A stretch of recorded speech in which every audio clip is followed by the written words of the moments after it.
Namaste. My name is JVN Rishi Gautam. Today we will discuss on feature लेखन, feature writing, यानी कि feature लेखन क्या है और फीचर लेखन में किन किन बातों का ध्यान रखना चाहिए, फीचर लेखन हम कैसे कर सकते हैं, उसके क्या प्रोसेस हैं, इन सारी बातों को हम इस लेक्चर में जानने की कोशिश करेंगे।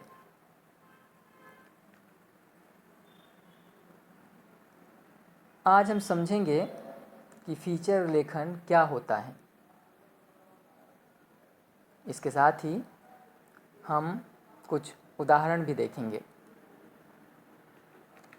फीचर लेखन एक ऐसा विषय है जिसमें बच्चों को बहुत दिक्कत होती है, लेकिन आप डरिए नहीं। फीचर लेखन कोई बहुत मुश्किल काम नहीं है, बल्कि सिर्फ इसे समझने भर की देर है। जैसे ही आप समझ लेंगे, उसके बाद फीचर लेखन की थोड़ी सी प्रैक्टिस कर लेंगे, फिर आपके लिए यह बहुत ही आसान हो जाएगा। तो सबसे पहले बात करते हैं कि फीचर क्या है। फीचर जो है उसे हम संचार की अभिव्यक्ति का माध्यम कह सकते हैं। आज मानव अपनी अभिव्यक्ति दूसरों तक पहुंचाने के लिए संचार माध्यमों का सहारा लेता है। क्रांति ने आधुनिक युग में लोगों का कार्य सरल कर दिया है। आज एक व्यक्ति घर बैठे देश विदेश का हाल आंखों देखा देख सकता है, अर्थात किसी भी घटना से वह तत्काल जुड़ सकता है और उसकी जानकारी ले सकता है।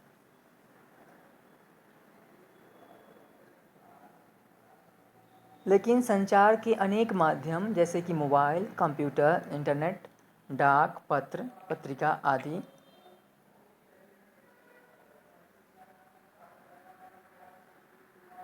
जिनमें ज्ञान विज्ञान, मनोरंजन, सिनेमा, राजनीति तथा अन्य प्रकार की जानकारी उपस्थित रहती है। इस लेखन में समाचार लेखन तथा फीचर लेखन का विशेष महत्व है। समाचार लेखन जहां लोगों को किसी घटना से जुड़ी जानकारी उपलब्ध कराता है, वहीं फीचर लेखन जानकारी के साथ साथ रोचक तथ्य उपलब्ध कराना और मनोरंजन का भी कार्य करती है।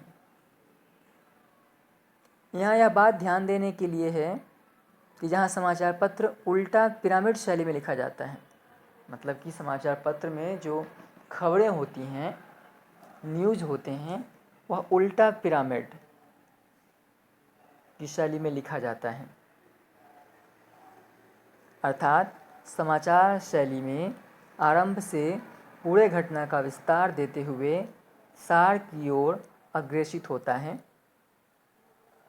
वहीं फीचर लेखन में ऐसा कोई प्रतिबंध नहीं है। यह कहीं से भी और कैसे भी आरंभ किया जा सकता है।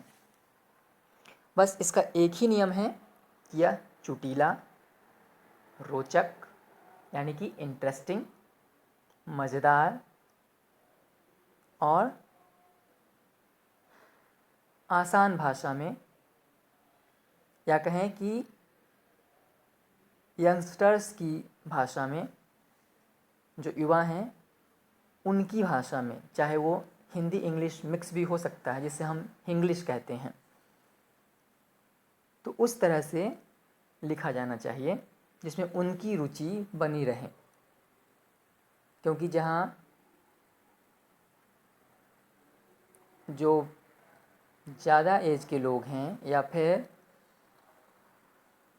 कह सकते हैं कि जो एक प्रबुद्ध वर्ग है, वह जहाँ समाचार को पहले देखता है, पढ़ता है, वहीं जो यंगस्टर्स हैं, जो टीन एज हैं, उनकी नज़र सबसे पहले फीचर पे जाती है और वह उसमें इंटरेस्ट लेते हैं, उसे पढ़ना चाहते हैं, उसे समझना चाहते हैं।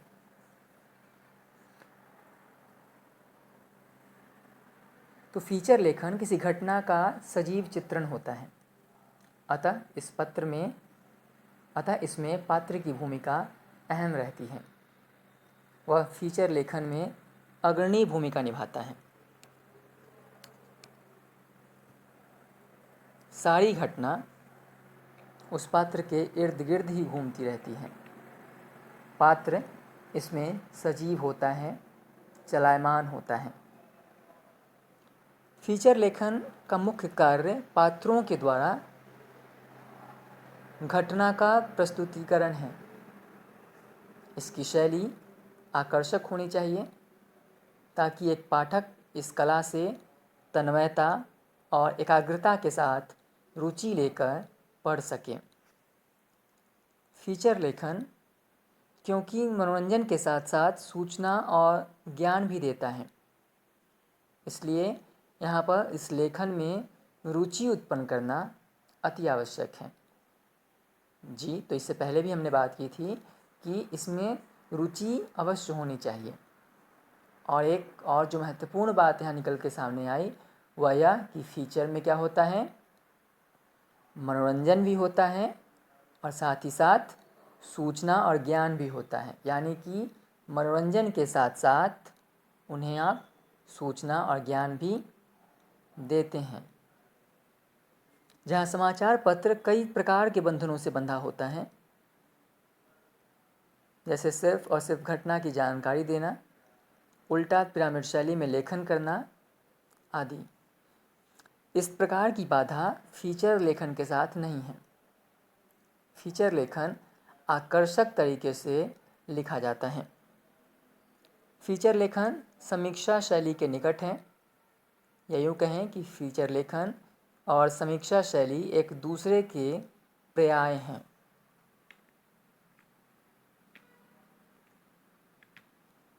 फीचर लेखन किसी कहानी, उपन्यास की तरह ही कुछ बिंदुओं पर आधारित होता है। आरंभ, मध्य, चरम, समापन। इसमें भाषा शैली और निष्कर्ष पर विशेष ध्यान दिया जाता है। अगर हम आरंभ की बात करें तो फीचर लेखन का आरंभ किसी घटना, यात्रा आदि पर आधारित होता है। आरंभ में पाठक को कुछ ऐसी घटना का जिक्र करना चाहिए जिससे पूरा लेख पढ़ने की उत्सुकता पाठक के मन में बरकरार रहे। मध्य की बात करें तो इसके मध्य की घटना की जानकारी को, इसमें घटना की जानकारी को परत दर परत पाठक के समक्ष प्रस्तुत किया जाता है, जिससे पाठक के माध्यम से पाठक तक आकर्षक और एकाग्रचित होकर उस लेख को निरंतरता के साथ पढ़ता है। चरम अर्थात ऐसा ठहराव जहाँ पर पाठक को पूरी घटना की जानकारी रोचकता के साथ मिल जाती है। लेखक चरम पर हर उस घटना से जुड़े तथ्य को प्रकट कर चुका होता है जो पाठक तक इस लेख के माध्यम से वह पहुंचाना चाहता है।